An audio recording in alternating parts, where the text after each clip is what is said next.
Majority पीपलना जरी ह्या गोष्टी माहिती असल्या तर not only vitamin C along with that बाकी पण काही विटॅमिन्स आहेत, प्रोटीन्स आहेत, मिनरल्स आहेत, ज्या कंटेंट आपल्या आहारातून योग्य वेळी ते जर प्रॉपर बॅलन्स स्वरूपात जाते तर मात्र आपण इंटरनली त्वचेला योग्य ती काळजी किंवा योग्य ते नरिशिंग देऊ शकतो.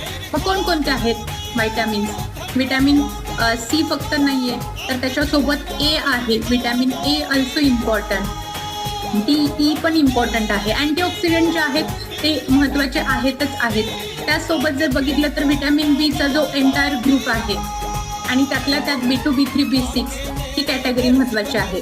आणि प्रोटीनच्या बाबतीत सांगेन, आपण जे रेग्युलर प्रोटीन घेतोय, सोय प्रोटीन, वे प्रोटीन हे ऐकून माहितीये, पण त्वचेला इटसेल्फ लागणारं जे महत्वाचं प्रोटीन आहे त्याचं नाव आहे कोलाजन प्रोटीन. आणि हे कुठे असतं? आपल्या बॉडीमध्ये बाय बर्थ मिळालेला